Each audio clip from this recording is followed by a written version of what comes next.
നമസ്കാർ मैं राजनीतिक परिवार में पैदा हुआ ഇന്ന് ഞായറാഴ്ച അതായത് പൊതു അവധി ദിവസം 9 മിനിറ്റ് മാറ്റിവെക്കൂ ഈ വീഡിയോ കാണൂ.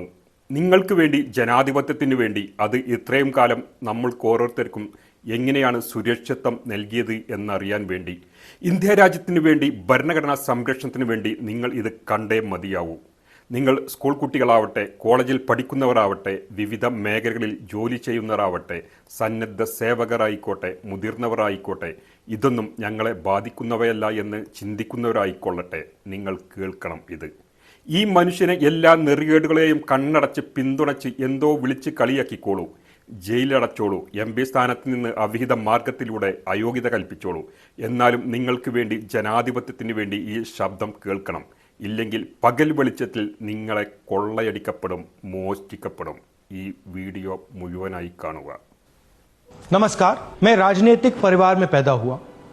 जब मैं छोटा सा था 1980 में प्रियंका और मैं घर में लेई बनाते थे, रात को निकलकर पोस्टर चिपकाते थे. चुनाव समझता हूं, 20 साल से मैं स्वयं चुनाव लड़ रहा हूं. पोलिंग कैसे होती है, पोलिंग बूथ कैसे मैनेज किया जाता है, वोटर लिस्ट, फॉर्म 17, ये सब मैं गहराई से समझता हूं. कुछ समय पहले हमें दाल में काला लगा. चुनाव के नतीजे आते थे, मूड एक तरीके का होता था, रिजल्ट दूसरे तरीके का. मुझे याद है उत्तराखंड में हम चुनाव हारे.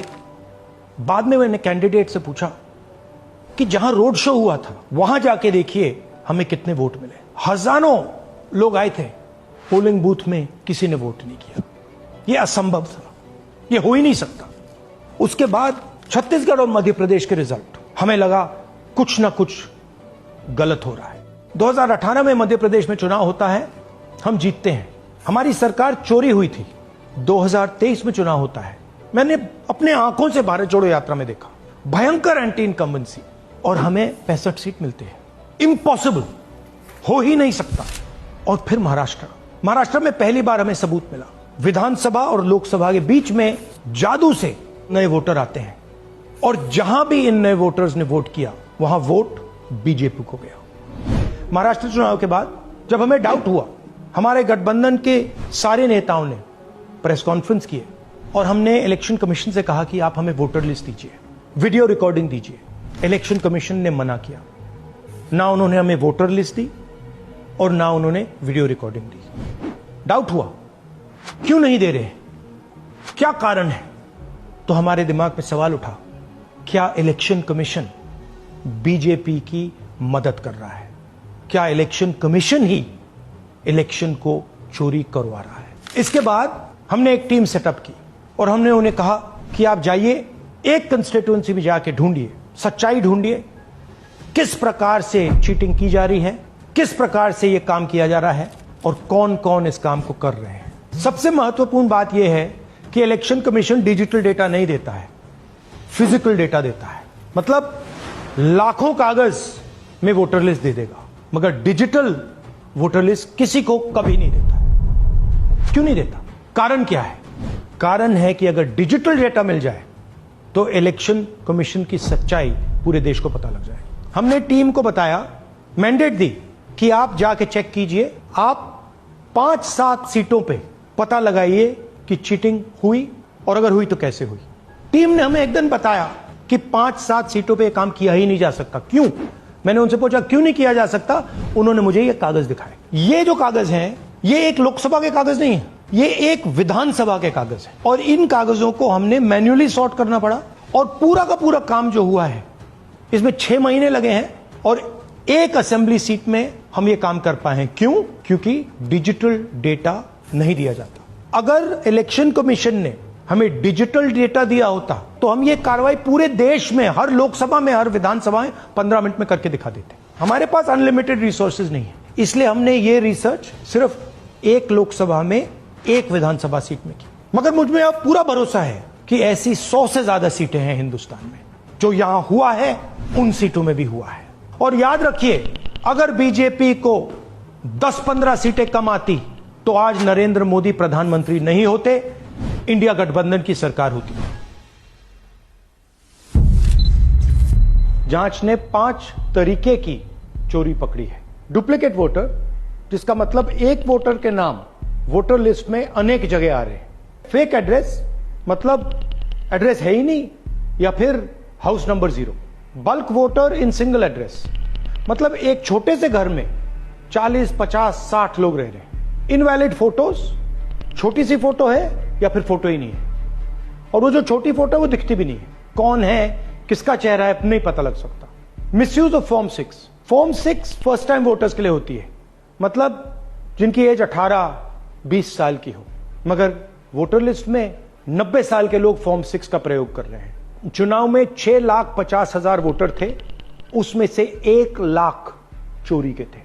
अब मैं आपको 5 उदाहरण देता हूं। यह देखिए गुरकीरत सिंह डांग, इसका नाम 4 अलग अलग बूथों पे आता है।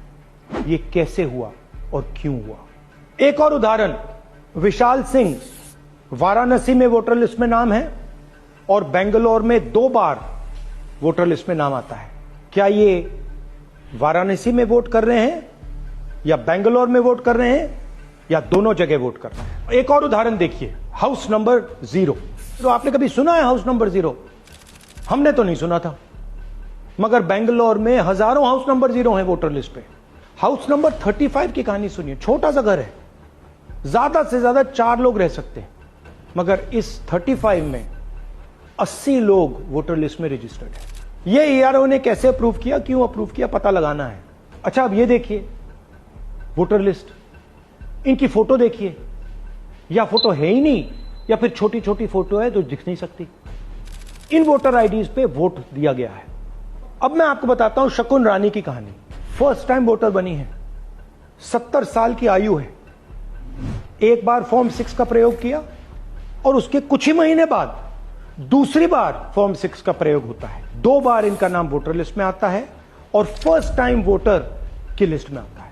ये फर्स्ट टाइम वोटर हो ही नहीं सकती। तो क्या शकुन रानी जी ने वोट किया या किसी और ने शकुन रानी जी के लिए वोट किया? ये ही छुपाने के लिए सीसीटीवी का डेटा हमें नहीं दिया जा रहा है। और ये शकुन रानी जी अकेली नहीं है, ऐसे हजारों लोग हैं जिन्होंने फॉर्म 6 का प्रयोग करके 2-3 बार वोटर लिस्ट में नाम डाला है। हमने पहले इलेक्शन कमीशन से इलेक्ट्रॉनिक वोटर लिस्ट मांगी थी, सीसीटीवी फुटेज मांगी थी, उन्होंने अपना काम नहीं किया, हमें नहीं दिया। फिर हमने अपना इन्वेस्टिगेशन कराया, आरटीआई भरे और हमारे पास डेटा आया। भाई और बहनों, सच्चाई यह है कि हिंदुस्तान में इलेक्शन कमीशन और बीजेपी मिलकर इलेक्शन चोरी कर रहे हैं। यह पूरा का पूरा सबूत ब्लैक एंड व्हाइट में आज हमने आपको दिया है। इलेक्शन कमीशन जानता है कि हमने उनकी चोरी पकड़ ली है, इसीलिए एसआईआर आया है। यह एसआईआर जो है इंस्टीट्यूशनलाइज चोरी है। इलेक्शन कमीशन खुलकर बिना डरे बीजेपी के साथ मिलकर चोरी कर रहा है। और ये जो एसआईआर है, इसका लक्ष्य गरीबों का जो हक है, उनका वोट जो है, उनसे चोरी करने का है। मैं आपको एक और बात बताना चाहता हूं। इस पूरी इन्वेस्टिगेशन में हमने वोटर एडिशन को देखा है, मगर जितना एडिशन होता है शायद उससे ज्यादा डिलीशन होता है, सबट्रैक्शन होता है। तो यह सिर्फ एक मेन तरीका हमने पकड़ा है, दूसरे तरीके पे हमने इन्वेस्टिगेशन की ही नहीं है। मैं इलेक्शन कमीशन और इलेक्शन के ऑफिसर्स को साफ कह रहा हूं, आप जो कर रहे हो गलत कर रहे हो, यह ट्रीजन है, देश के खिलाफ है। यह मत भूलिए, टाइम आएगा हम आपको पकड़ेंगे, बचने वाले नहीं हो। It is critical that we expose voter चोरी।